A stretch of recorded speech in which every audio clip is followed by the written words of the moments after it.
السلام علیکم ناظرین. یار خان، تو نے ایک دفعہ پھر سے کمال کر دیا. مجھے امید تھی کہ تو جیتے گا یہ ریس. مجھے دوستوں کے ساتھ ریس لگا کر جیت کے نشے میں دھت، اپنی ہی دن میں مگن، دنیا جہاں سے بیگانہ ہوئے، لہروں کے ساتھ اٹکلیاں کرتے، سمندر جو دیکھنے میں مگن تھا. ارحم کی بات پہ غرور بے نیازی سے مسکرا دیا. جیت میرا غرور ہے، میرا جنون ہے، اور میں اپنے جنون کے لیے جنون کی آخری حدود تک پاگل ہوں. دو ہی اصول ہیں میرے، یا تو فتح حاصل کرو یا مر جاؤ. اور اب تم لوگوں کو چاچو کے عہدے پہ فائز کیے بنا تو میں مرنے والا نہیں. اس کے ہر لفظ سے چھلکتا غرور سب کو گرا گزرتا تھا. وہ ضرورت سے زیادہ ہی مغرور تھا. یار خان، اتنا غرور نہ کیا کر ورنہ تیرا غرور ٹوٹ جائے گا. ارحم نے اس کے پاس جاتے اس کے کاندھوں پہ ہاتھ رکھتے ہوئے ہولے سے تھپ تھپاتے ہوئے کہا تھا، اور اگلے ہی لمحے سب کے فلک شگاف کہہ کے گونجے تھے. چل اب آجا، اپنے فیوریٹ ریسٹورنٹ میں ٹریٹ دے ہمیں. موہت جسے کھانے کے علاوہ کچھ بھی نہیں سوچتا تھا، فوراً سے ان کے کہکے لگاتے دیکھ اپنے مطلب کی بات کر گیا، جس پہ خان نے نفی میں سر ہلاتے اس کے سر پہ ہولے سے چپک لگاتے اپنے قدم گاڑی کی طرف بڑھا دیے. Let's go guys. وہ دو انگلیوں سے آگے کی طرف اشارہ کرتے اپنے تباہ کر دینے والے حسن سے ہر دیکھنے والے کی آنکھ میں رشک بھر گیا تھا. بلش بہت سے فرصت سے بنایا گیا تھا، جبکہ باقی سب ہوڈنگ کرتے اس کی گاڑی میں سوار ہوتے منزل کی طرف بڑھے تھے. اسلام آباد کی مشہور ریسٹورنٹ میں اس وقت بے حد شور تھا. ہر طرف مجمع بنا کر کھڑے لوگ اس کی نازک طبیعت پر گرا گزر رہے تھے. یار ارہا بولا بھی تھا نا، یہاں عجیب سب دیکھ رہے ہیں، آنکھیں پھاڑ پھاڑ کے، جیسے پہلے کبھی لڑکی کو نہیں دیکھا. وہ مسلسل بے چینی سے اپنی انگلیاں مروڑتی خود کو مضبوط ظاہر کر رہی تھی، مگر اب اپنا ضبط کھوتی بالآخر بول پڑی، جبکہ اس کی بات سنتے ارہا نے بدمزہ ہوتے بیزاری سے اس کی طرف دیکھا تھا. یار منال، تم بہت بورنگ ہو. اگر آ ہی گئی ہو تو کھل کے سانس لو اور انجوائے کرو. اس طرح جاہلوں کی طرح بیہیو کیوں کر رہی ہو؟ اس کی بات سنتی کافی برہمی سے بولی. اللہ اللہ کر کے کالج کے بہانے باہر نکلنے کا موقع ملتا ہے، اس سے بھی یہ لڑکی اپنی بورنگ باتوں سے سپوائل کر دیتی ہے. لسن ارہا، اگر تمہیں رکنا ہے تو رکو، میں جا رہی ہوں، امی انتظار کر رہی ہوگی. وہ اس کے لہجے میں بیزاری دیکھتی فوراً سے اپنی جگہ سے اٹھی تھی. وہ ایک خوددار قبیلے سے تعلق رکھنے والی لڑکی تھی، وہاں اس کی کوئی جگہ نہیں تھی جہاں اس سے بیزارگی برتی جائے. تبھی اپنی کرسی دھکیلتے اپنی جگہ سے اٹھی. اچھا رک جاؤ، 10 منٹ میں جوس پی لوں، ساتھ چلتے ہیں. وہ اس کی یوں جاتا دیکھ فوراً سے اپنی ٹون بدلتی محبت سموئے نرمی سے بولی تھی، جبکہ دل میں اس کے خلاف بے حد زہر تھا. اوکے لیکن 10 منٹ اوکے. وہ دوبارہ سے کرسی پہ بیٹھتی اس سے کہتی، آخر میں کنفرم کرنے لگی، جس نے فوراً سر اس بات میں ہلاتے اس کی بات کی تصدیق کی تھی، ورنہ دل چاہ رہا تھا اس کا حجاب میں لپٹا چہرہ نوچ دے جو 10 منٹ آزاد بھی نہیں رہنے دیتی. ویسے ارہا یہ لڑکا دیکھا ہے کیا؟ کیا توپ ہے یار، میرا تو نیو کرش بن گیا ہے. یہ اس کے فالوورز چیک کرو کتنے زیادہ ہے.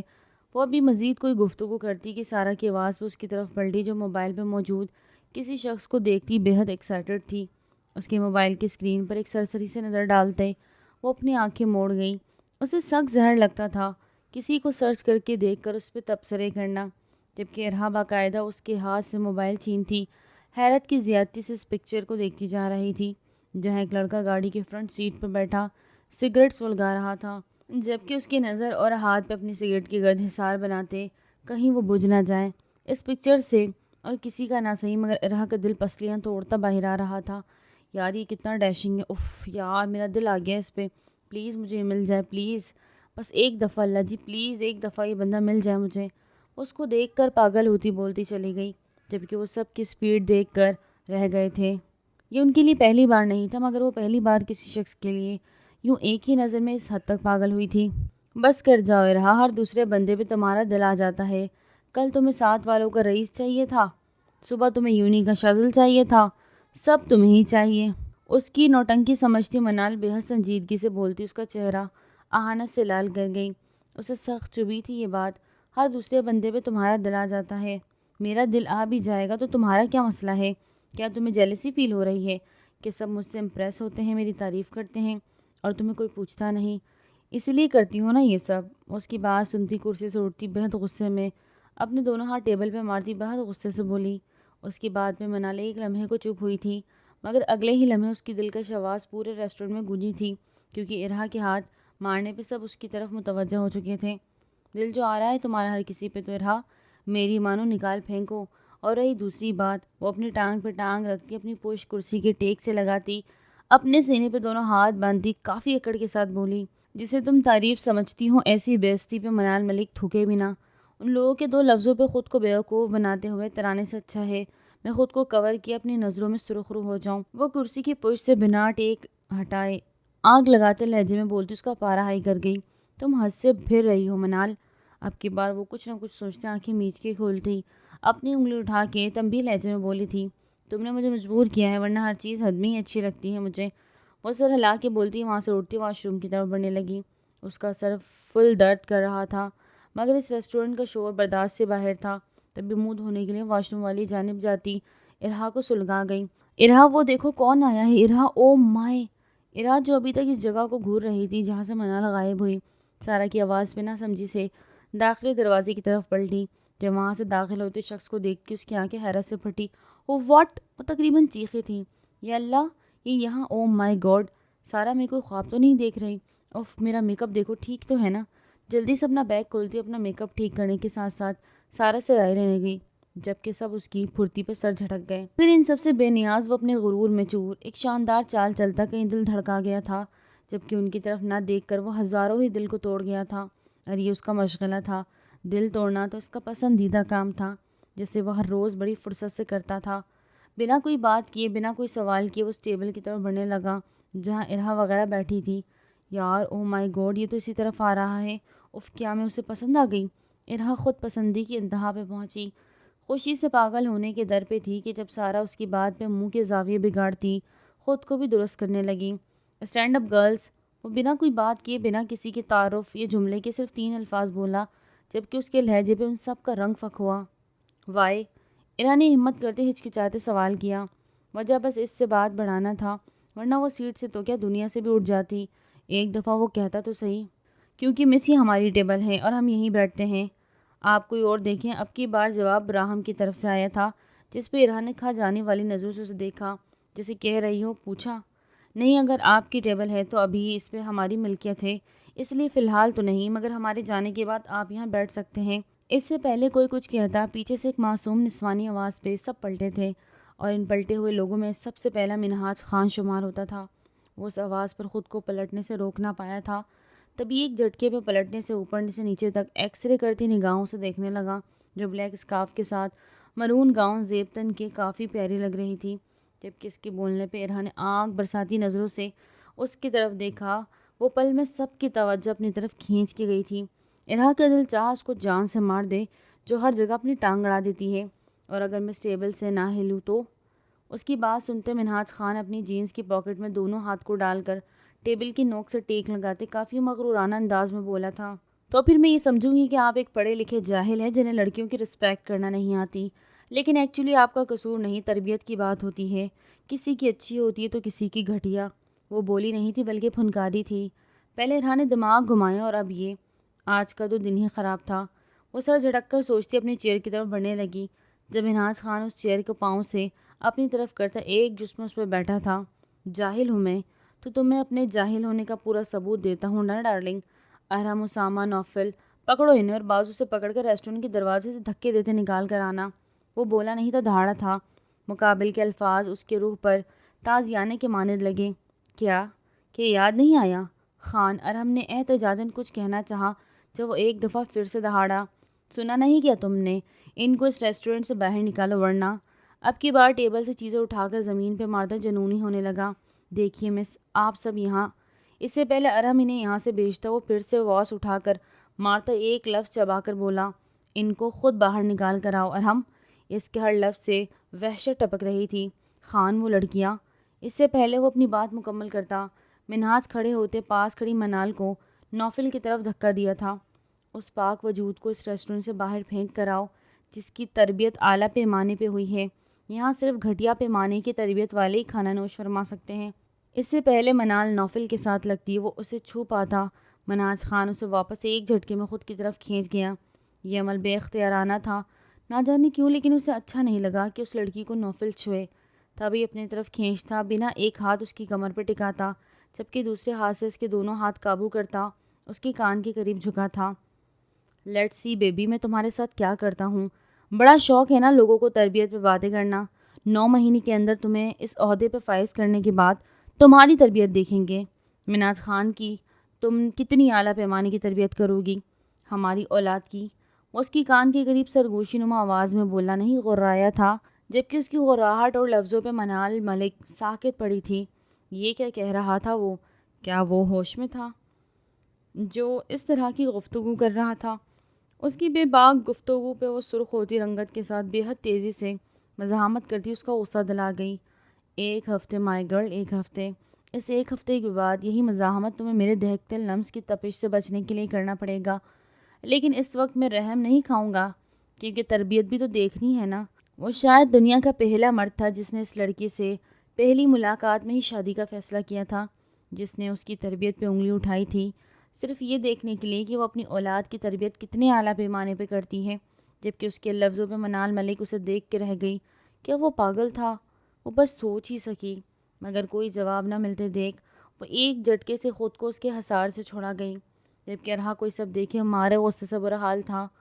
وہ حسد کی آگ میں بری طرح جلتی سہی، غلط کی پہچان بھول گئی۔ وہ بس آنکھوں میں نفرت لیے اسے دیکھتی جا رہی تھی، جو اپنی آنکھوں میں بھسم کر دینے والے تاثرات لیے منہاج خان کی طرف دیکھ رہی تھی۔ اپنے غلیظ لمس کو مجھ سے دور رکھو وحشی انسان، تمہاری اتنی اوقات ہے کہ تم میرے بارے میں سوچ بھی سکو، تم جیسوں پہ تھوکتی بھی نہیں ہے منال ملک۔ وہ غصے کی بے حد تیز تھی، اسے سمجھ نہیں آتا تھا کہ وہ غصے میں کیا کر رہی ہے، کیا بول رہی تھی۔ تبھی اس کی طرف حقارت سے دیکھتی ایک طرف کو منہ کر کے تھوکتی اسے اس کی اوقات یاد دلا گئی، جبکہ اس کا یہ ایکٹ منہاج خان کو پاگل کر گیا تھا۔ اس سے پہلے کہ اس کی طرف بڑھتا ہوا ہاتھ کے اشارے سے اسے روک گئی تھی۔ خبردار، خبردار، جو ایک قدم بھی آگے بڑھایا، مجھے کمزور اور باقی لڑکیوں جیسا نہ سمجھنا کہ تمہاری شہرت پر مر مٹے۔ میں منال ملک ہوں، تم جیسے کو میں اپنا ملازم بھی تسلیم نہ کروں۔ چلنا ہے تمہیں یا اور بے عزت ہونا ہے؟ وہ حقارت سے بولتی اس کی طرف سے رخ موڑتی آخر میں ارہا سے طنزیہ لہجے میں پوچھتی، اپنے قدم باہر کی طرف بڑھا گئیں، جبکہ اسے اپنی پیچھے منہاج کی دہاڑیں واضح سنائی دی تھی، مگر وہ سنی انسنی کرتی وہاں سے نکلتی چلی گئی۔ السلام علیکم امی جان، وہ گھر آتی اپنا بیگ صوفے پہ پھینکتی ماں کے گلے لگتی بہت لاڈ سے بولی تھی۔ وعلیکم السلام میرا بچہ، کیسا ہے، کیسا دن گزرا؟ وہ محبت سے اس کے بالوں پہ لب رکھتے اس سے پوچھنے لگی، جس کے تاثرات پل میں بدلے تھے، مگر جلد ہی خود پہ قابو پاتی اپنا سر اس بات میں ہلاتی وہ مسکرانے لگی۔ جی بہت اچھا گزرا، آپ کہاں کی تیاریوں میں ہیں؟ وہ ان کو کہتی ہے ان کی تیاریاں دیکھتے ہیں ان سے استفسار کرنے لگی۔ آج ہم نے کراچی کے لیے نکلنا تھا، میں بتانا بھول گئی، تمہارے بابا کے دوست کی والدہ کی ڈیتھ ہو گئی ہے تو وہیں جانا ہے بس۔ احمد کہہ رہا ہے کہ وہ بھی جائے گا، اسی بہانے گھوم پھر لیں گے۔ میرا تو مشورہ ہے کہ تم بھی ہمارے ساتھ چلو، مگر پھر تمہارے ایگزامز یاد کرتے میں رک جا رہی ہوں۔ اسے تفصیلیں آگاہ کرتی اس کی طرف دیکھنے لگی جو ان کی بات پہ مسکرا رہی تھی۔ امی جان اب فکر نہ کریں، میں رہ لوں گی گھر، مجھے کچھ بھی نہیں ہوگا، آپ بالکل فکر نہ کریں۔ وہ لاڈ سے ان کی گلے میں باہر ڈالتی انہیں مطمئن کرنے لگی، جو اس کی بات پر سر ہلا گئی۔ ہاں تم بس اپنا خیال رکھنا، جاؤ فریش ہو جاؤ میرا بچہ، میں کھانا لگا دوں۔ وہ اس کی گال کو پیار سے تھپ تھپاتی محبت سے بولی تھی، جس پہ وہ سر اس بات میں ہلاتی اٹھ کے اپنے کمرے کی طرف بڑھ گئی۔ بی بی جی چھوٹے خان کو پتہ نہیں کیا ہو گیا ہے، جب سے آئے ہیں وہ کمرے میں توڑ پھوڑ کرتے جا رہے ہیں۔ جی آپ چلے دیکھیں کہیں کوئی نقصان نہ پہنچا دیں۔ وہ خود کو فائزہ خانم جو عشاء کی نماز ادا کرنے کے بعد اپنی تسبیح میں مشغول تھی، ملازمہ کی ہانپتی آواز پہ دہل کے دل پہ ہاتھ رکھ گئی۔ کیا ہو گیا نوری، کیوں میرا کلیجہ چیر رہی ہو، کیا ہوا خان کو؟ وہ فوراً سے اپنی جگہ سے اٹھتی اس کی طرف دیکھتی باہر نکلی تھی۔ ان کا رخ چھوٹے خان کے کمرے کی طرف تھا۔ وہ جانتا تھا کمرے میں اس کی اجازت کے بغیر کوئی نہیں آئے گا، تب اس نے لاک کرنے کی وہ جانتا تھا کہ اس کے کمرے میں اس کی اجازت کے بغیر کوئی نہیں آئے گا، تبھی اس نے لاک کرنے کا تکلف نہیں کیا تھا۔ خان وہ کمرے میں داخل ہوئی تو اندھیرے نے ان کا استقبال کیا۔ کیا ہوا ماڑا بچہ؟ سائڈ ٹیبل پہ روشن لیمپ کے باعث کمرے میں ملجگی سی روشنی تھی، جس کے باعث وہ آنکھوں کو تھوڑا سا واہ کر کے دیکھتے صوفے پہ بڑا وجود دیکھتی تڑپتی اس کی طرف بڑھی۔ خان وہ صوفے سے اس کا سر اٹھاتی وہاں اپنے لیے جگہ بناتی پیار سے اس کا سر اپنی گود میں رکھ گئی۔ وہ ان کو نظر انداز کر نہیں سکتا تھا، وہ اس کا سب کچھ تھی، اس کی جینے کی وجہ، اس کا سکون۔ وہ اس عورت کے پیر تک دھو کر پی سکتا تھا۔ وہ دنیا کے لیے مغرور تھا مگر ان کے لیے وہی 4 سالہ بچہ تھا۔ کیا ہوا میرے شہزادے کو؟ اس کے بالوں میں انگلیاں چلاتی محبت سے پوچھنے لگی۔ وہ جانتی تھی آج وہ پھر ہرٹ ہے، تبھی وہ یوں سب برباد کر رہا ہے، مگر وہ وجہ سے بے خبر تھی۔ کچھ نہیں، ان کی آغوش میں چہرہ چھپائے صاف مگر گیا۔ نہیں بتاؤ گے؟ وہ برا منا گئی۔ ہے ہی نہیں تو؟ ان کی گود میں سر کو مکمل دھنساتا اپنی بات پڑا رہا۔ باتیں چھپانا شروع ہو گئے ہو اور بڑے بھی ہو گئے ہو۔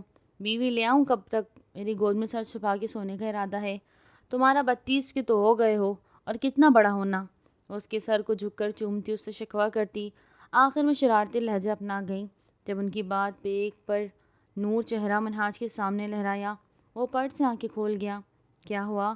اسے یوں آنکھیں کھولتے دیکھ وہ حیرانگی سے پوچھنے لگا، میری شادی کروا کے کیا کریں گی؟ وہ سیدھا ہو کے لیٹتا دلچسپی سے پوچھنے لگا۔ جب اس کے بدلے اتوار دیکھتے وہ حیران ہوئی۔ پہلے وہ شادی کے نام سے چڑھتا تھا، جبکہ آج وہ اس ٹاپک میں انٹرسٹ لے رہا تھا، یعنی کوئی نہ کوئی بات تھی۔ تمہارے بچوں سے کھیلنا ہے، انہیں کھلانا ہے، ان کی کلکاریاں اس گھر میں سننا چاہتی ہوں۔ وہ حسرت سے بولتی منہاج کی آنکھیں چمکا گئیں۔ اس کا موڈ پل میں ٹھیک ہوا تھا۔ کیا کہتی ہیں پھر، لے آئیں آپ کی بہو؟ وہ سر اٹھا کے ان کی طرف دیکھتے شرارت سے پوچھنے لگا، جبکہ فائزہ خانم خوشگوار حیرت سے اس کی طرف دیکھنے لگی۔ واقعی؟ وہ ہنوز حیران تھی۔ یس، وہ آنکھیں جھپکا گیا۔ کون ہے وہ پوچھنے لگا، جبکہ لہجے میں تجسس واضح تھا۔ ہے ایک سر پھری۔ وہ دلکشی سے مسکراتا آنکھیں مون گیا، جبکہ اس کی بات پہ وہ ہلکا سا مسکرا دی۔ دل سے بوجھ ایک دم ہٹا تھا۔ ان کا پوتا زندگی کی طرف لوٹ رہا تھا۔ وہ ابھی انہیں خدا حافظ کرتی سارے دروازے بند کرتی اپنے کمرے میں آئی تھی۔ اپنا دوپٹہ بیڈ پہ پھینکتی وہ واش روم کی طرف بڑھ گئی۔ اس نے بھی عشاء ادا کرنی تھی۔ ان کی جانے کی وجہ سے وہ نماز ادا نہیں کر سکی تھی، تبھی وضو کرنے کے غرض سے واش روم کی طرف بڑھ گئی۔ ابھی وہ وضو کر ہی رہی تھی کہ اسے کچھ ٹوٹنے کی آواز آئی تھی۔ وہ دل پہ ہاتھ رکھتی اللہ کا نام لیتی فوراً سے باہر آئی تھی، جہاں اس کے کمرے کی گلاس وال ٹوٹی ہوئی تھی۔ وہ اس جگہ سے توڑی گئی تھی کہ ہاتھ اندر جاتے سکون سے اسے کھولا جا سکے۔ اسے ٹوٹا دیکھ منال فق ہوتی رنگت کے ساتھ اپنی بے جان اتری ٹانگوں پہ بمشکل کھڑی ہوئی تھی۔ دروازہ بند تھا، مگر یہ توڑنے والا کون تھا؟ وہ محض سوچ ہی سکی جب اپنے پیچھے سے ابھرتی آواز پہ وہ ایڑیوں کی بل پلٹی۔ وہ پوری شان سے صوفے پہ برجمان سگریٹ سلگاتا اس کی طرف دیکھ رہا تھا۔ کیسی ہو من ڈارلنگ؟ وہ اپنی آنکھیں دلکشی سے چھپکاتا اس سے استفسار کرنے لگا۔ تم یہاں کیا کر رہے ہو گھٹیا انسان؟ وہ ایک جسم اس تک پہنچی، اس کے سر پہ چیخیں تھیں، جبکہ اس کی چیخ سنتے وہ کانوں میں انگلیاں ڈالتا ناگواری سے اس کی طرف دیکھنے لگا۔ چیخو مت ورنہ لوگ سمجھیں گے تمہاری عزت لوٹ رہا ہوں۔ وہ نارمل انداز میں بولتا صوفے پہ نیم دراز ہو گیا، جبکہ اس کی ڈھٹائی پہ وہ اندر تک بھپری تھی۔ دیکھو، تم جو بھی ہو یہاں سے نکل جاؤ، ورنہ میں گارڈز کو بلوا لوں گی۔ اب کی بار وہ اسے دھمکی دینے لگی، جو اس کی دھمکی پہ کہکا لگا گیا۔ بالکل بلواؤ، میں بھی تو دیکھوں میری بیوی کی حفاظت کیسے کرتے ہیں یہ لوگ۔ وہ ایک لمبا کش بھرتا اس کے چہرے کی طرف دھواں چھوڑنے لگا، وہ جو فوراً سے اپنا رخ موڑ گئی۔ کیا چاہتے ہو تم؟ اس ڈیٹ کو وہی نیم دراز دیکھ کے وہ ضبط کرتی پوچھنے لگی۔ آف کورس تمہیں۔ وہ کندھے اچکا گیا۔ کیا بکواس ہے؟ وہ پھر سے چیخیں تھی۔ حقیقت ہے، اس کی بے نیازی دیکھنے کے لائق تھی۔ میں تم سے شادی نہیں کروں گی، سمجھے؟ وہ انگلی اٹھا کے وارن کرنے لگی۔ میں تم سے ہی کروں گا، سمجھی؟ وہ ایک جھٹکے سے اٹھتا اس کی انگلی تھام کر گھماتا اس سے اپنے حصار میں بھر گیا۔ جب اس دلکش عمل پہ دونوں کے دل ایک ساتھ دھڑکے تھے، آنکھوں کا گہرا تصادم ہوا تھا، مگر یہ صرف ایک پل کو تھا۔ اگلے ہی پل دونوں اپنے اپنے خول میں سمٹ گئے تھے۔ میں یہاں کوئی تماشا کرنے نہیں آیا، اس لیے سکون سے میری بات سنو۔ وہ سیریس ہوا تھا۔ مجھے کچھ نہیں، اور اس کا منہ توڑ جواب دیتی ہی کہ ایک ہاتھ سے اس کے لبوں پر جما تھا، جبکہ دوسرا اس کے بیک پہ رکھے اپنے ساتھ لپٹا گیا۔ سنو تو مطلب سنو، وہ ایک ایک لفظ پہ زور دیتا بولا، جبکہ دانت یوں پیسے تھے جیسے دانتوں کے درمیان منال تھی۔ وہ مسلسل مزاحمت کرتی سر ہلا رہی تھی جب وہ اپنی گرفت مضبوط کر گیا۔ تم اپنے ماں باپ سے بولو گی کہ تم مجھ سے شادی کرنا چاہتی ہو اور ہم دونوں ایک دوسرے کو پسند کرتے ہیں۔ وہ لمحے میں اس کے کانوں میں سیسا انڈھیل گیا۔ منال وحشت زدہ نظروں سے اس کی طرف دیکھنے لگی، تبھی ایک جھٹکے سے اسے خود سے چھڑوا گئی۔ آخ تو! وہ اس کی بات کا کوئی اور جواب نہ سمجھ پائی تو اپنی حرکت سے مقابل کے تن بدن میں آگ لگا گئی۔ اس کی اس دن والی حرکت پہ وہ لمحے میں اس تک پہنچتا اس کے لبوں کو اپنی گرفت پہ لے گیا، جبکہ اس افتداد پہ اس کی آنکھیں حیرت کی زیادتی سے پھٹنے کو تھی۔ وہ ایک لمحے کے لیے ساکت ہوتی، بنا کسی حرکت کی کھڑی تھی، مگر اگلے ہی لمحے وہ بن مچھلی آپ کی طرح تڑپتی اس کے کندھے پہ مکے مارتی اسے پیچھے کو دھکیلنے لگی، جو اس کے لبوں کو گرفت میں لیتا بے حد جنونی ہو گیا تھا۔ وہ بس ایک ہلکا سا لمس چھوڑنا چاہتا تھا، مگر اس کے نازک لبوں کو چھوتے ہی وہ خود پر سے کنٹرول کھو گیا۔ اپنے منہ میں خون کا ذائقہ گھلتے محسوس کرتا وہ ایک جھٹکے سے پیچھے ہوا تھا، جبکہ اس کے پیچھے ہونے پہ ایک زناٹے دار تھپڑ اس کے منہ پر جڑ گئی۔ تھپڑ اتنا شدید تھا کہ چند پل اسے اپنا دماغ جھنجھناتا محسوس ہوا۔ تمہاری ہمت کیسے ہوئی گھٹیا انسان؟ وہ آنکھوں سے آنسو بہاتی اس کے سینے پہ دونوں ہاتھ رکھ کر دھکیلتی اسے پیچھے کو دھکا دے گئی۔ تم گندگی میں پلے بڑے، تم نے گند میں اپنی زندگی گزاری، تو کیا سب کو خود کی طرح غلاظت کا ڈھیر سمجھ رکھا ہے؟ وہ مکمل طور پر پاگل ہو چکی تھی۔ اسے آج تک کسی مرد نے نہیں چھوا تھا۔ اس نے خود کو اپنے محرم کے لیے بچا کے رکھا تھا، مگر یہ لڑکا اس کی 21 سالہ محنت پہ مٹی ملا گیا۔ وہ ایک لمحے میں اس کو ناپاک کر گیا تھا۔ اس کے منہ سے خود کے لیے غلاظت کا لفظ سنتے وہ بے حد غصے سے اس کی طرف بڑھتا اس کے بالوں کو دبوچ گیا۔ اگر نہیں چاہتی نا کہ میں اپنی غلاظت ابھی کے ابھی تمہارے وجود میں انڈیلوں تو جو کہا ہے وہ کرو، ورنہ کراچی کے راستے میں ہونے والے 3 افراد کا ایکسیڈنٹ تمہاری دنیا اجاڑ دے گا۔ وہ اس کے منہ پہ بولا نہیں پھنکارا تھا۔ اس کا بس نہیں چل رہا تھا کہ سامنے کھڑی لڑکی کو حشر کر دے جو اس کی آنی کی پاک گھر کو غلاظت کا ڈھیر کہہ رہی تھی۔ اس کے منہ سے 3 افراد کا ذکر سنتے وہ ٹھٹکی تھی۔ تو کیا اس نے اس کی ساری خبریں رکھی ہوئی تھی؟ سمجھی ہو کہ نہیں؟ اس کے بالوں پہ گرفت مضبوط کرتا بولا نہیں۔ وہ سر ہلا گیا اور جیب سے اپنے موبائل نکالتا ایک نمبر ڈائل کرنے لگا۔ اس کی یوں نمبر ڈائل کرنے پر ایک پل کو منال کا دل لرزا۔ یس منہاج خان اسپیکنگ۔ جس گاڑی کے پیچھے تم جا رہے ہو ایک سنسان جگہ پر جا کر ختم کر دو اسے، اور یاد رکھنا حملہ اتنا شدید ہونا چاہیے کہ ان کی لاشیں۔ ابھی وہ اپنی بات مکمل کرنے والا تھا جب منال ایک دم سے اس کے لبوں پہ ہاتھ رکھتی چیخ مارتے اسے روک گئی۔ نہیں، یہ نہیں کرو۔ وہ روتے ہوئے نفی میں سر ہلانے لگی۔ اس کو یوں بے بسی سے روتے دیکھ وہ دل خراش ہنسا تھا۔ یہی تو وہ چاہتا تھا، اس لڑکی کی بے بسی دیکھنا، مگر ابھی دل کہاں بھرا تھا۔ تبھی پھر سے خان کے ساتھ موبائل لگانے لگا جب اسے پھر سے روک گئی۔ میں تیار ہوں، میں سب کرنے کو تیار ہوں، بس انہیں کچھ مت کہنا۔ وہ روتے ہوئے التجا کر گئی، جبکہ اس کی التجا پہ وہ دلکش مسکراتا اس کے بکھرے بال سلجھانے لگا۔ اس کے مکمل بال تو نہیں دکھے تھے، مگر جتنے دکھے تھے وہ اس کا بہکانے کے لیے کافی تھے۔ اوکے، تو پھر ملتے ہیں سانس اور سسر جی کے آنے کے بعد۔ تب تک کے لیے دھیان رکھنا اپنا، مسز ٹو بی۔ اس کی گال تھپ تھپاتا اسے زج کرتا بالکونی کے دروازے کی طرف بڑھنے لگا، جب اچانک ہی پیچھے کی طرف آتا اس کا چہرہ ہاتھوں کے پیالے میں تھامتا، اس کے ماتھے پر لب رکھتا، ایک لمحے کے لیے اس کے لبوں پہ لب رکھتا، ایک نرم گرم سا بوسہ لیتا، اسی پل اپنے لب ہٹا گیا۔ وہ جو اس کو نفرت سے دیکھ رہی تھی، اس کے ایکٹ پہ بے بسی سے روتے ہوئے چیخی تھی، محرم بننے والی ہو میری، ساری زندگی برداشت کرنا ہے مجھے، اب کیا حرج ہے؟ وہ ناگواری سے اس کا رونا دیکھ کر بولتا بالکونی کی طرف بڑھ گیا۔ اللہ کرے تمہارے راستے میں ایکسیڈنٹ ہو جائے منہاج خان، اللہ کرے جو کچھ تم میرے گھر والوں کے لیے سوچے بیٹھے ہو وہی سب کچھ تمہارے ساتھ ہو جائے، اللہ کرے تم بھی ایک دن میری طرح بے بس ہو، تم بھی یوں ہی تڑپو، لیکن ڈرو منہاج خان اس وقت سے کہ تمہارے پاس تسلی دینے والا کوئی نہیں ہوگا، جیسے آج میرے پاس کوئی نہیں۔ وہ اس کو زیادہ دیکھ پوری قوت سے چیخی، اس کو بددعائیں دینے لگی، جو اس کی بددعاؤں پہ پلٹتا اس کو گھورنے لگا۔ شرم نہیں آ رہی شوہر کو بددعائیں دیتے؟ بیوہ ہو جاؤ گی بیگم؟ وہ لب دباتے مذاق میں بار ڈال گیا، جبکہ دل اس کی بددعا پہ تکلیف سے بھرا تھا۔ تمہیں شوہر بناتی ہے میری جوتی؟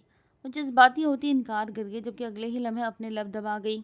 ہاں ہاں، مجھے بددعائیں دینے کے بجائے ہماری گولڈن نائٹ پہ دھیان دو۔ وہ آنکھ ونک کر کے بولتا بے حد بے باکی سے اس کی طرف بلائی کے اچھالتا وہاں سے نکلتا چلا گیا، جبکہ اس کے جانے کے بعد وہ پھونٹ پھونٹ کے روتی، اپنی قسمت پہ ماتم کہنا ہونے لگی۔ کچھ دیر رونے کے بعد وہ اٹھی، دوبارہ وضو کیا، اپنے لبوں کو رگڑ رگڑ کے اس کا لمس مٹائے۔ کچھ دیر رونے کے بعد وہ اٹھی، دوبارہ وضو کیا، اپنے لبوں کو رگڑ رگڑ کے اس کا لمس مٹاتے وہ مسلسل کلمہ پڑھتی جا رہی تھی۔ بے بسی ہی بے بسی تھی جو پورے وجود میں بھری ہوئی تھی۔ وہ روتے روتے کب سوئی اسے خود علم نہیں ہوا، مگر کچھ دیر رونے کے بعد وہ ہلکی پھلکی ضرور ہو گئی تھی۔ آج اس کی بارات تھی۔ منہاج نے 1 ہفتے پہلے ہی اپنی بوا فائزہ بیگم کے ساتھ جاتے ان کے گھر میں اپنا دھاوا بویا تھا، جبکہ امتیاز ملک اپنی بیٹی کے منہ سے پسند کا ذکر سنتے بے یقین تھے۔ انہیں یقین تھا کہ ان کی بیٹی ایسا کوئی قدم نہیں اٹھائے گی، مگر منال نے ان کا یقین توڑا تھا۔ وہ بری طرح ٹوٹے تھے۔ ان کی بیٹی نے ان کا 21 سالہ غرور ایک لفظ کی نظر کر دیا تھا، پسند۔ وہ منال کی رضامندی جاننے کے بعد اس رشتے کے لیے ہاں کر گئے تھے، مگر انہوں نے شرط رکھی تھی کہ شادی کے بعد منال کا اس گھر سے کوئی تعلق نہیں۔ ان کی بات سنتے منال تڑپتی تھی اور ہر رات ان کے پاس جاتی، گھٹنوں میں بیٹھ کر معافی مانگی تھی، مگر وہ بنا کچھ بولے بس اپنی ہی دنیا میں مگن اس کو نظر انداز کر گئے۔ آج رخصتی کے وقت بھی وہ بنا اسے گلے لگائے بس اس کے سر پہ ہاتھ رکھتے خوش رہو کہہ کر پیچھے ہٹ گئے تھے۔ منال کا دل کیا کہ وہ ساتھ کھڑے شخص کا منہ نوچ لے کہ جس کی وجہ سے وہ اپنے باپ کی محبت کو ترس گئی۔ وہ لال جوڑے میں بالکل تیار بیٹی بے حد حسین لگ رہی تھی۔ مہارت سے کیا گیا میک اپ اس کو دلکش چہرے پہ بے حد خوبصورتی پھیلا گیا تھا۔ وہ تو عام حالت میں بھی غضب ڈھاتی تھی، اب تو مکمل ہتھیاروں سے لبریز اس کے کمرے میں اس کی سیر سجائے بیٹھی تھی جس سے اس نے ہمیشہ نفرت ہی کی تھی۔ اس شخص کے لیے دل میں کوئی بھی جذبہ ابھرا ہی نہیں تھا، صرف ایک ہی جذبہ تھا، نفرت کا جذبہ۔ ابھی وہ مزید کچھ سوچتی جب دروازہ کھلنے کی آواز پہ اس کی نظریں سامنے کی طرف اٹھی تھی جہاں وہ بلیک شیروانی میں غضب ڈھاتا اس کی طرف بڑھ رہا تھا۔ بلا شبہ وہ حسین تھا، بے حد حسین، مگر اس کی نظر میں خاک تھا۔ اوہ تو میرا انتظار ہو رہا ہے، وہ سب اپنی سیج پہ بیٹھا دیکھ خوشگوار حیرت سے بولا تھا، ورنہ اسے تو لگا تھا وہ اب تک سب کچھ نوچ کے کمرے کی حالت بگاڑ چکی ہوگی جسے اکثریت میں اس نے موویز میں دیکھا تھا، مگر یہاں تو ایسا کوئی سین نہیں تھا۔ وہ جو اس کو کچھ نفرت سے بھرا کہنے والی تھی اس کی بات سن کے خود بھی پل بھر کو ساکت ہوئی تھی۔ صحیح تو کہہ رہا تھا وہ، کیوں آخر اس کی سیج سجائی بیٹھی تھی، وہ اب تک اس نے چینج کیوں نہیں کیا؟ وہ خود پہ خود ہی حیران ہوئی تھی جب اس کی بات اس کے کانوں میں سیسے کی طرح اتری۔ اوہ تعریف کروانی ہے؟ جانتا ہوں تم لڑکیاں بس ایک تعریف کی مار ہو، تھوڑی سی تعریف کر دی اور تم جھولی میں۔ وہ طنزی انداز میں بولتا اسے آنکھ لگا گیا۔ وہ جانتا تھا کہ وہ ایسی نہیں، مگر اس کو چھیڑنے کے لیے، اس کا منہ کھلوانے کے لیے اسے یہ سب بولنا پڑا۔ جن کو تم لڑکیاں کہہ رہے ہو نا، میری نظر میں وہ تم جیسے گھٹیا مردوں کے لیے بنائی گئی ایک خوبصورت سزا ہے جس کا حساب تم سب اپنی قبر کے بعد محشر میں دو گے۔ اور جسے تم تعریف کہہ رہے ہو، اس تعریف کو منال ملک اپنے جوتے کی نوک تلے کچل کے رکھ دے۔ تم کس خوش فہمی میں ہو؟ اس تازی انداز میں بولتی اس کا پارا ہائی کر گئی۔ خود تو تم بہت نمازن پرہیزن ہو۔ وہ اس کی محشر والی بات پہ سنتا بلبلا گیا۔ میرا حساب لینے والے تم کون ہو؟ وہ بھپری تھی۔ اور میرا لینے والی تم کون ہو؟ وہ بھی اس کے انداز میں بولا تھا۔ اس کی بات پہ منال کے لبوں پہ چپ بھی ٹھہری تھی۔ میں تمہارے منہ نہیں لگنا چاہتی۔ وہ کوئی جواب نہ سوچتے پہ اس کے پاس سے اٹھنے لگی جب وہ اس کا ہاتھ تھام گیا۔ باہر آسمان پہ چمکتے چاند کی چاندنی لگ رہی ہو۔ اس کے ہاتھوں کو اپنے ہاتھوں میں تھامتا، ان کو تھوڑا سا دباؤ ڈالتا دلکشی سے بولا، جبکہ اس کی بات سنتی ایک پل کو وہ سرخ پڑی تھی، مگر پھر خود پہ قابو پاتی اپنے ہاتھ چھڑوانے لگی۔ سمندر سے نکلنے والا ایک پاک اور خوبصورت موتی کی مورت لگ رہی ہو۔ وہ پھر سے اسے اپنے لفظوں سے معتبر کرنے لگا، جبکہ اس کے لفظوں پہ وہ حیران ہوئی، مگر ظاہر نہ کیا۔ حسین رات کا دلکش حصہ معلوم ہو رہی ہو، گلاب سے بنی ایک نازک کلی لگ رہی ہو۔ اس کے ہاتھوں کو چومتا بے حد محبت سے بولا۔ اس وقت وہ بھول گیا تھا کہ سامنے بیٹھی لڑکی سے اس نے شادی کس لیے کی تھی، کیسی اکڑ، کون سی اکڑ، وہ تو مکمل اس کا گرویدہ ہوا تھا۔ میرے دل پہ سب سے اوپر برجمان، میرے اندر باہر کی ملکہ لگ رہی ہو۔ وہ آگے بڑھتا، اس کے ماتھے پہ اپنے لب رکھتا، اس کے ماتھے سے ماتھا ٹکرا گیا، جبکہ منال کی بس ہوئی تھی۔ وہ لمحے میں اس کا حصار توڑتی اسے پیچھے دھکیل گئی۔ تم کیا سمجھتے ہو یہ سب کر کے مجھے اپنی جال میں پھانس لوگے؟ نہیں۔ اس سے پہلے وہ اپنی بات مکمل کرتی، منہاج معصومیت سے اسے ٹوک گیا۔ وہ تو تم نے پھانس لیا مجھے، اب میں کسی کو کیا پھانسوں؟ وہ آنکھیں پٹپٹاتا بے حد معصومیت سے بولتا اسے زہر لگا تھا۔ وہ جانتی تھی وہ معصوم نہیں۔ خیر آج ہماری گولڈن نائٹ کا مطلب اسپیشل نائٹ، تو اس لیے میرا موڈ خراب مت کرنا پلیز۔ وہ التجا کرتا اس کی جویلری اتارنے لگا۔ اوہو تو یہ چاند چاندنی کا کھیل اس لیے کھیلا جا رہا تھا؟ وہ طنزیہ گویا ہوئی۔ Of course. وہ ڈٹائی سے کندھے اچکا گیا۔ فکر نہ کرو، تم سے لاکھ نفرت سہی، مگر میں اللہ کے قائم کردہ احکام کی نفی نہیں کر سکتی۔ تم یہ سب نہ بھی کرتے تو بھی میں تمہارے حقوق دیتی۔ وہ نظروں میں کاٹ لیے اسے دکھاوا کرنے سے باز کرنے لگی، جبکہ منہا چاہ کر بھی نہیں کہہ سکا کہ وہ یہ سب اس لیے نہیں کر رہا۔ وہ الفاظ اس کے دل سے نکلے تھے جو بالکل خالص تھے، مگر یقین کرتا کون؟ تبھی سر جھٹک گیا۔ چینج کر کے سو جاؤ۔ وہ سائڈ ٹیبل سے اپنا سگریٹ اٹھاتا بالکنی کی طرف بڑھ گیا، جبکہ وہ پیچھے ہونکوں کی طرح اسے دیکھ رہی تھی۔ اتنا شریف کیسے ہو گیا؟ وہ حیرت سے سوچنے لگی، مگر کچھ نہ کچھ سوچتے کندھے اچکاتے ڈریسنگ روم میں بڑھ گئی۔ کچھ دیر بعد چینج کر کے نکلتی وہ ایک نظر بالکنی کی طرف دیکھتی، اس کو دیکھنے لگی جو باہر کی طرف چہرہ لیے کھڑا دنیا سے خفا خفا سا معلوم ہو رہا تھا۔ مگر وہ نظر انداز کرتی ڈریسنگ ٹیبل کے سامنے کھڑی ہوتی، اپنے بال سلجھانے لگی۔ کچھ دیر اپنے بالوں کے ساتھ الجھنے کے بعد وہ بیڈ کی طرف بڑھ گئی، کیونکہ صوفے پہ سونا تو اسے آتا نہیں تھا، مگر پھر اس کا وجود دیکھتے اور صوفے کا سائز دیکھتے وہ صوفے کی طرف ہی بڑھ گئی، کیونکہ دوسری صورت میں اسے اس کے ساتھ بیڈ پہ سونا پڑتا جو وہ افورڈ نہیں کر سکتی تھی۔ تبھی اپنے تک کے لیے صوفے کی طرف بڑھ گئی۔ یہ اللہ عزت رکھنا، وہ ہاتھ اٹھا کے دعا مانگتی وہاں نیم دراز ہوئی تھی۔ وہ جو مسلسل 1 گھنٹے سے خود کو سلگاتا جا رہا تھا، کچھ دھڑام سے گرنے کی آواز پہ اندر کی طرف بھاگا، جہاں وہ زمین پہ صوفے کے پاس نیچے بیٹھی، آنکھیں ملتی دائیں بائیں دیکھتے سمجھنے کی کوشش میں تھی، جب منہاج خان کا دلکش کہکا کمرے میں گونجا۔ اس کا کہکا سنتے وہ مکمل ہوش میں آتی بے حد شرمندہ ہوئی۔ اسی وجہ سے وہ صوفے پہ نہیں سو رہی تھی، جانتی تھی وہ نہیں سو پائے گی۔ ہاں سو سیڈ یار، لگی تو نہیں؟ وہ ہنستا ہوا اس سے پوچھنے لگا جب اب اس سے سالم نگاہوں سے گور رہی تھی۔ نہیں، وہ پھاڑ کھانے والے انداز میں بولتی اٹھ کھڑی ہوئی، جب منہاج ایک دفعہ پھر سے کہکا لگا گیا۔ تم بیڈ پہ سو جاؤ، میں ڈریسنگ میں سو جاؤں گا۔ وہ اس کو تسلی بخش جواب دیتا واپس بالکنی میں چلا گیا، جبکہ وہ سکون کی سانس خارج کرتی بیڈ کی طرف بڑھ گئی۔ آج ان کی شادی کو 3 مہینے ہونے والے تھے۔ ان 3 مہینوں میں وہ منہاج کے ساتھ بہت کم بولی تھی، جبکہ اس نے بھی بلا ضرورت اسے بلانا ضروری نہیں سمجھا۔ بعض اوقات وہ اپنی تنہائی وحشت سے تنگ آتا اس کے پاس آتا تھا، مگر وہ ہمیشہ اسے دھتکار دیتی تھی۔ تبھی اب وہ خاموش ہو گیا تھا۔ فائزہ خانم کا منال کے ساتھ بے حد پیار باؤنڈ کریٹ ہو چکا تھا، لیکن وہ اس سے ہمیشہ منہاج کے متعلق پوچھتی تھی، جس کے جواب میں وہ خاموش ہو جاتی تھی۔ وہ تنگ آ گئی تھی ان دونوں کے نخروں سے، دونوں ایک سے بڑھ کر ایک تھے۔ السلام علیکم۔ وہ لوگ اس وقت ناشتہ کر رہے تھے جب وہاں ارہا کی انٹری ہوئی۔ وعلیکم السلام۔ تینوں نے سلام کا جواب دیتے حیرت سے اس کی طرف دیکھا، جو صبح صبح حاضر ہو گئی تھی۔ ارہا پہلے بھی گھر میں چکر لگاتی رہتی تھی منال کی محبت میں، جبکہ منال جانتی تھی کہ وہ سب منہاج کی وجہ سے کرتی تھی، مگر وہ خاموش تھی، لیکن جلن حد سے زیادہ تھی۔ بیٹا آؤ ناشتہ کرو، اتنی صبح یہاں خیریت؟ فائزہ بیگم محبت سے بولتی اسے بیٹھنے کی دعوت دینے لگی، وہ جو فوراً سے بیٹھ گئی تھی۔ جی آنٹی، آج میں اور منہاج ایک پارٹی پہ جانے والے ہیں، تو میں نے سوچا ابھی چلی جاتی ہوں، تھوڑا وقت منال کے ساتھ گزار لوں گی۔ کیوں منال؟ وہ اپنے بالوں کی لٹ انگلی پہ لپیٹتی اسے پوچھنے لگی، جو اس چلاک لومڑی کو گھور رہی تھی۔ وہ محض کرتی چائے پینے لگی، جبکہ اس کی پھیکے جواب پہ وہ اندر تک سرشار ہوئی تھی۔ اپنا چائے کا کپ ختم کرتی وہ ایکسکیوز کرتی وہاں سے اٹھتی اپنے کمرے کی طرف بڑھ گئی، جبکہ جاتے ہوئے منہاج کو شکوہ کنا نظروں سے دیکھنا نہ بھولی تھی۔ اسے ناشتہ درمیان میں ہی چھوڑ کے جاتے دیکھ وہ بھی اپنا ناشتہ ترک کرتا اس کے پیچھے بڑھ گیا، جبکہ ارہا جل کے راکھ ہوئی تھی۔ مجھے کیا جائے، پارٹیز میں جائے، نائٹ کلبز میں جائے، جہاں مرضی جائے، میری طرف سے گود میں اٹھا کر گھومے، مجھے کیا؟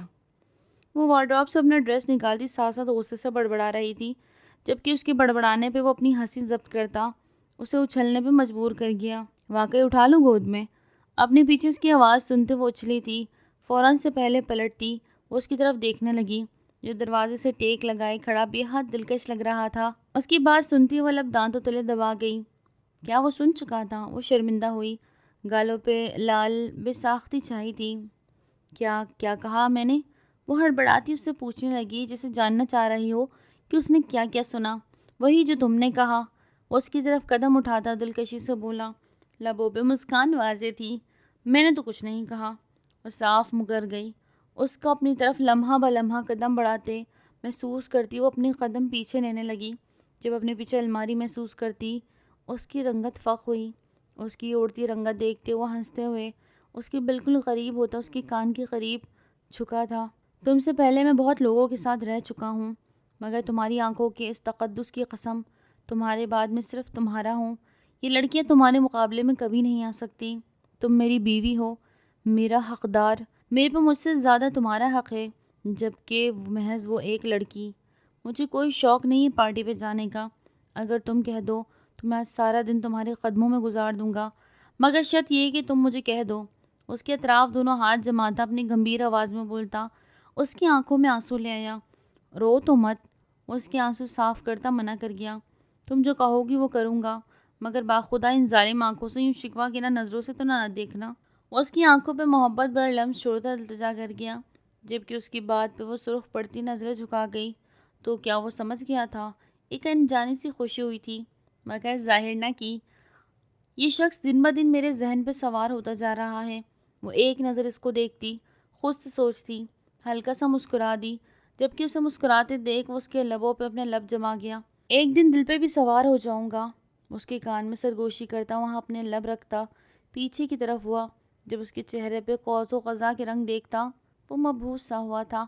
اس کے چہرے پہ اپنی غربت کے رنگ دیکھتا، وہ چٹا چٹ سے اسے چوم گیا، جو اس پہ افتدا پہ بہکلا گئی تھی۔ کیا ہوا مما؟ آپ نے مجھے، وہ جو اندر داخل ہوتی اپنی ہی دھن میں تھی، بولتی آ رہی تھی، سامنے موجود لوگوں کو دیکھتی اپنی جگہ ساقط ہو گئی۔ وہ 5 ماہ بعد اپنے گھر والوں کو دیکھ رہی تھی، لیکن اس سے زیادہ حیرت کی بات تھی کہ اس کے بابا جان اس کے شوہر کے ساتھ بیٹھے پیاری سی مسکراہٹ لبوں میں سجائے باتیں کرنے میں مصروف تھے۔ وہ اس کایا کی یوں پلٹ جانے پہ بے حد حیران تھی۔ ایسا کیسے ہو گیا؟ وہ حیرت سے ایک ہی جگہ کھڑی تھی جب اپنی امی کی آواز پہ ہوش میں آئی تھی۔ ملو گی نہیں ہمیں؟ وہ اپنی نم آواز پہ قابو پاتی اس سے پوچھنے لگی، جو ایک جست میں ان کی پہنچتی ان کے سینے سے لگی، اونچی اونچی رونے لگی۔